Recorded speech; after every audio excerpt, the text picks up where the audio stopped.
Microphone's in a bad place. Hello everybody, NerdDad5000 back with another reaction video.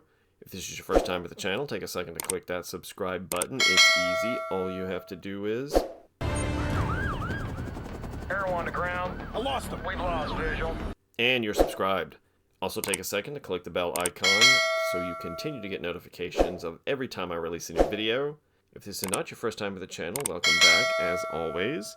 New from, is it Universal Pictures? Universal Pictures. The official trailer for Oppenheimer, the new biopic starring Cillian Murphy as Robert Oppenheimer, Emily Blunt as his wife, and it's really just an all-star cast. Let's see who else. Cillian Murphy as Robert Oppenheimer, Emily Blunt as his wife. It's also got Matt Damon and Robert Downey Jr. and Florence Pugh and Gary Oldman and Rami Malek and Josh Hartnett, Kenneth Branagh, Jack Quaid. I said Jack Quaid, but I'm not sure who Jack Quaid is. Anyway, it's just, it's a biopic. It's some of the life of Robert Oppenheimer, who was in charge of developing the atomic bomb for the United States during World War II. I'm really looking forward to this because I just find this a super interesting story about how they developed the atomic bomb, the pressure that was being put on them to develop the atomic bomb. But when I saw this movie coming out, I was immediately reminded of Fat Man and Little Boy, which came out 1989. Yes, 1989, which starred Dwight Schultz as Oppenheimer. And if you remember the A-Team, he was Murdoch on the A-Team. Or if you're a big fan of Star Trek Next Generation, he was Reginald Barclay on Next Generation. And it starred, it also had an all-star cast, hold on. It had Paul Newman and Bonnie Bedelia and John Cusack and Laura Dern and John C. McGinley, some other folks, Natasha Richardson. But this Fat Man and Little Boy was really just a specific movie about the time during which they were working on the atomic bomb. I think Oppenheimer is supposed to be more of like a lot of his life, maybe not his whole life, but some of his life leading up to the work and then some of his life after. But yeah, I'm sure it's probably going to, people who have seen the other one are probably going to, they'll be drawing, similarities and differences between the two stories. But I am really looking forward to this. I really like a lot of the actors that are in this. So let's see what this thing has to show us.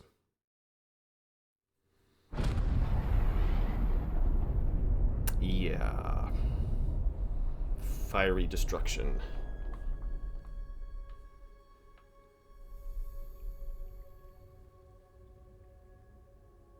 We imagine a future,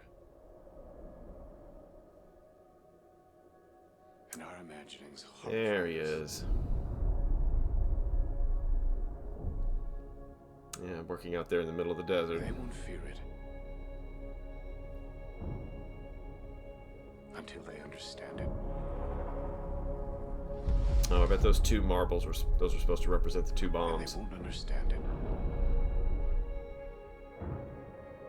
until they've used it. There it is. Theory will take you only so far.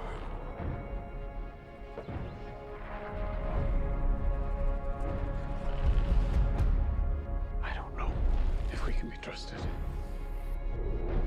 with such a weapon. But we have no choice.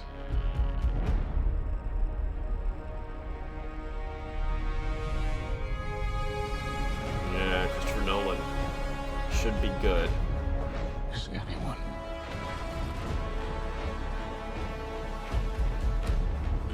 ever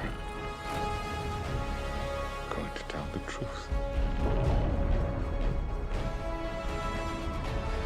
about what's happening here?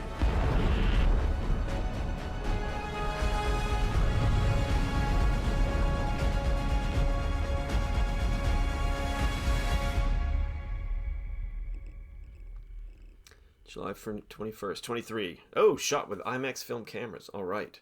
Yeah, didn't show a whole lot of stuff there. They didn't give away a whole lot of the storyline. I mean, I guess probably most of us know the basic storyline of them working on the bomb and developing it, and then they built the two that were then dropped on Japan. But yeah, really looking forward to this story. I really like the story. Having seen the other movie, I'm really interested in seeing how the similarities and differences Really love Cillian Murphy. He really has the look of Oppenheimer. If you've never seen him, go find a picture of the real Robert Oppenheimer, which maybe I'll put it over here in the box so you can compare them. Didn't see whole lot of the other cast, just, glimpse here, glimpse there. But yeah, this should be a really good movie. Christopher Nolan, I've already seen articles talking about, we know Christopher Nolan from the Batman movies. He really loves the practical effects and not using a lot of the CGI. So there was an article about how he created the effects of the nuclear blast so that he could film, the folks who were there and saw the first test and the first explosion and how that affected them. Yeah, so this is really going to be good. Yeah, and seeing this also reminds me, I'm of that age, 1983, the TV movie The Day After. If you haven't seen that thing and you want to get the bejesus scared out of you by not something that really happened, but something that could happen, it's a story about what if there was a nuclear war and the missiles went flying, and, it's one of those end of the earth disaster movies with the all-star cast. And, we get to meet them a little bit at the beginning, and then the nuclear war happens, and then a good deal of the movie is like the after effects with the fallout and the radiation sickness. And we see the people just like disintegrated when the bombs go off. But then there's the months of the people just like slowly dying from the radiation and the effects it has on the families that do survive, and people trying to find, if some of their families survived because they were separated when the explosions happened. Which, I know, doesn't really have anything to do with this movie, except that, this is Oppenheimer's work. He created these bombs for the United States because other countries were trying to develop them too. And like he says in this, can we be trusted with these weapons? But we don't really have any choice, because if we don't develop them, other places are, and then we won't have them. And that was just kind of the mentality through the nuclear arms races. We've got to have the better bombs, and we've got to have the better, and theirs are better, so now ours have to be better. So, yeah. But living through the 80s, when I know it wasn't really as much of the Cold War as like the Cuban Missile Crisis era. Apparently planes were in the air going to drop bombs, and they got called back. I don't think we've been that close, or at least we would probably never know for sure if we've ever been that close. But yeah, with the tensions between the U.S. and Russia through parts of the 80s, and then when that movie came out about the nuclear war, people were just like all about, scared to death of nuclear wars happening, which I think was the point.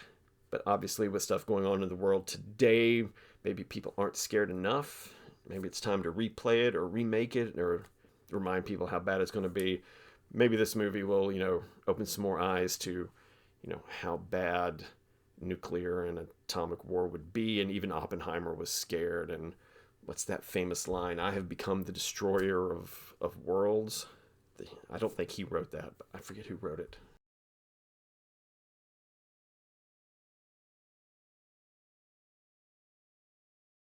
But he used it to describe himself after, creating these. So Cillian Murphy looks like he's going to be great.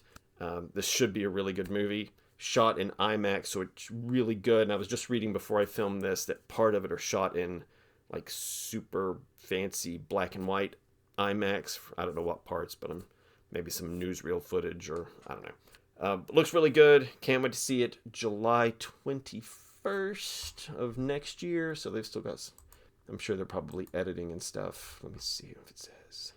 Yeah, I think it said July 21st. But can't wait to see it. And as always, if you like what you see, please click subscribe. The easiest way is the little red square that's right over here in the bottom corner. And if you like what you see, please click that bell icon so you continue to get notifications of any time I release a new video. And make sure to comment. Comments are super important. Do you like this story? Have you ever heard of this story? Do you know who Oppenheimer is? What's your favorite Cillian Murphy thing?